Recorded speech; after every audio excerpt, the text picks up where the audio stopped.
Hi everyone, I wanted to come on and do a quick video and share some projects that I've been doing. I have been crafting, I just haven't been doing the videos as I craft. It's just too hard to edit it and I take forever to do something. With that being said, I got into some polymer clay and I'm actually enjoying making polymer clay stuff, and I decided to do some little fairy houses, and this is my first one. This is a baby food jar. And I think it came out so super cute. I just love it. And some of these are molds that I used on here. Some are just freehand stuff. But I used some sea beads. And basically you just take the polymer clay and you wrap it around. You do your little windows and your door. You cut out your door. And I decided to use all white and then paint it. And these are the first two that I've done. The other one I'm going to show you too, which I absolutely love the way it came out.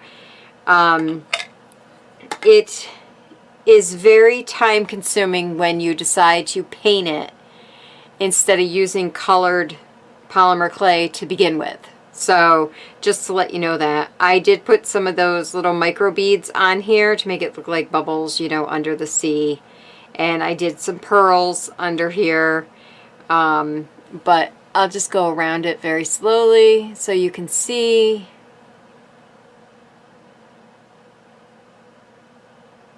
And that's that one. And this is the top, and all my little coral and my little starfish and my sea beads. And then I have the little light that goes in there, and the top closes. Just love doing that. This one took me a really long time to do because I had to stop and start and stop and start, but I absolutely adore the way this came out. Let me put the top back on so that you can see it. The top the way it's supposed to be. Okay, so this is the roof. I have my little shamrock there, my butterfly, and my leaves. These are leaves. This is the roof part. And look, I even have little tiny fairy feet that walk up the roof to the chimney. So that's the roof. And then this is the side, and I absolutely adore this. Oh my God. And I used stamps to do this. And it was so super easy. This is a mold, the face here.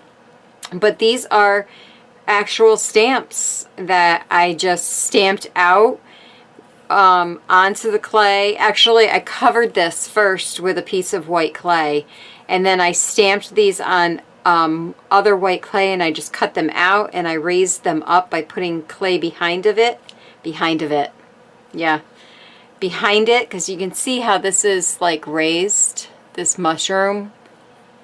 Oh my gosh, I just adore this one. But this one, painting it, took a very, very, very long time.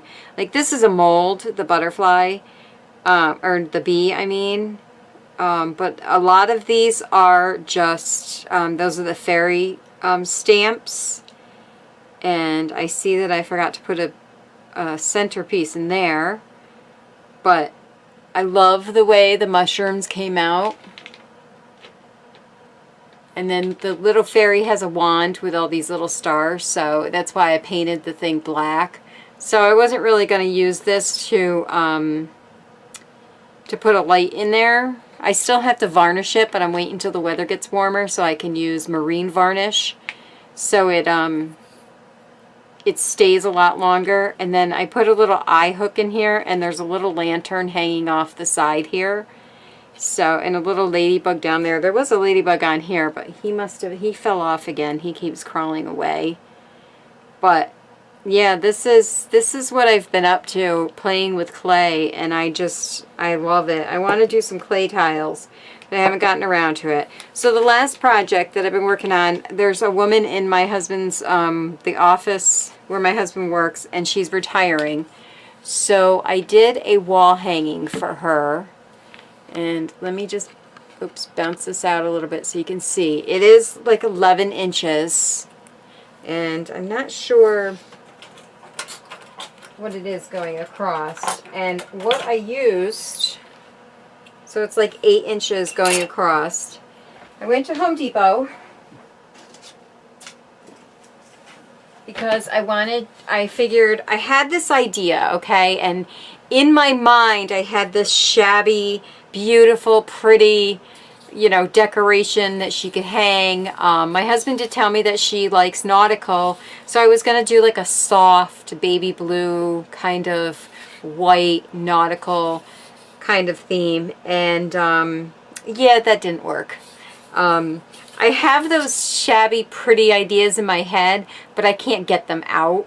So I looked through my Graphic 45 papers, and I have this Voyage Under the Sea paper, but I don't have the whole pack. I only had like a few pieces of it.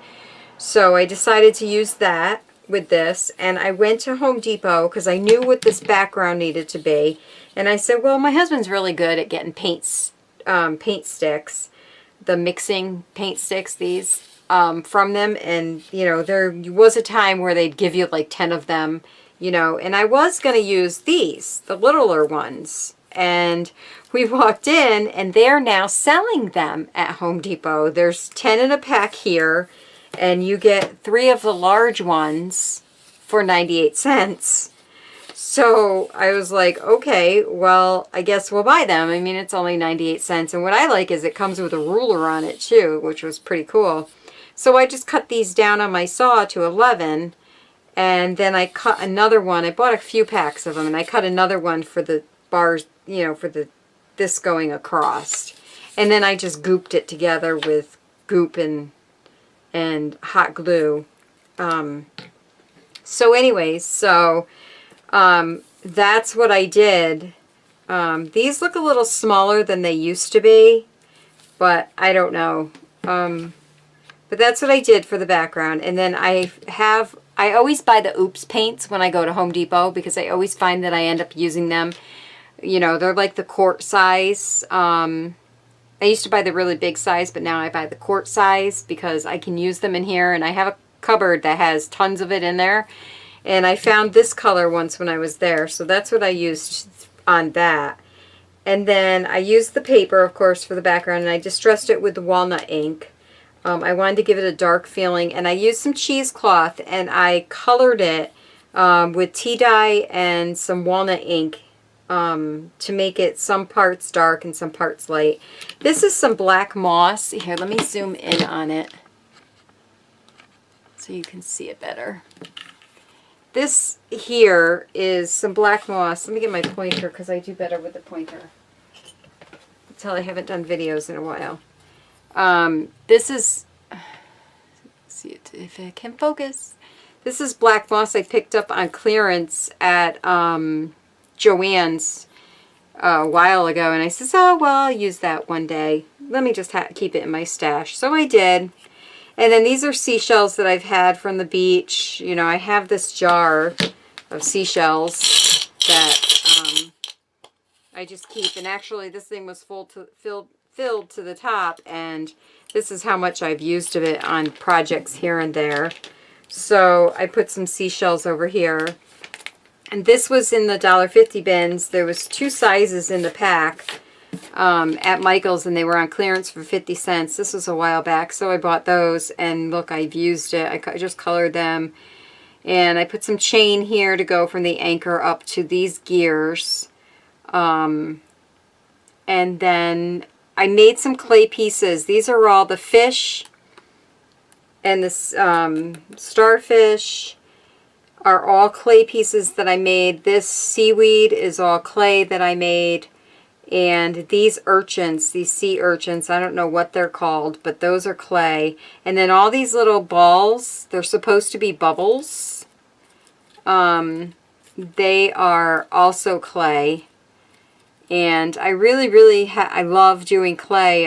It's going to be my new thing, I think. For a while anyways, until I get bored of that, because I do get bored very quickly. But anyways, I'm probably not even like, it's probably way too enlarged now. So I just fussy cutted the paper, and yeah, I just kind of put things, you know, the biggest thing was doing the clay and then putting everything together. And I just love the way this came out. I was kind of sad that I had to give it away because I really, really, really wanted to keep it. And I just put this little, the sea is calling and I must go. And I'm just trying to make sure it stays focused. And that's that guy riding the fish. I put that one as a focal point. I was going to do the mermaid as a focal point, but I don't know. I like the guy better. And then down here, and then I have the new Tim Holtz dies. It's a great buy. It's 22 dies in there, and it's awesome because they're tiny. You know, they're all different sizes, so it's a great buy. So I cut a bunch of those out and stuck them around. But yeah, there's more. I just went brain dead. Seashells there. So that is, and then the back is just, I put my little sticker there, and then the back just has a thing where she can hang it on the wall. So yeah, that's my latest piece. Oops, let me just go back there so you can see it. And my little fairy houses that I think are so cute that I want to make a few more. I started one here, and these are just gravy jars. I run them through the dishwasher. I started this one. This is the first one that I did, the very first one that I tried, but I threw away the roof. The roof looked like this big, huge cloud. It was like really ugly. Did not go proportion, but like you can tell this is like my first one. It's just not like, this is not done very well. The only thing I like is the painting of the wood. I think that came out good. And this was supposed to be moss. I tried to paint moss, and then I put little purple flowers in it. So I don't know if it's moss or vines or whatever going up. But I'm not finished with it. I still don't know what color to do the star. I keep painting it a different color. It started off blue, and then it was teal, and then it was purple. And then I put it back to white again because I just don't know what color to make it. I want to add more stuff on here, but I just, you know, I haven't gotten around to it. I was trying to get this done for my husband because he needs it for tomorrow. So anyways, so now that I've just rambled on and on and on, thanks everybody for watching. Have a great day.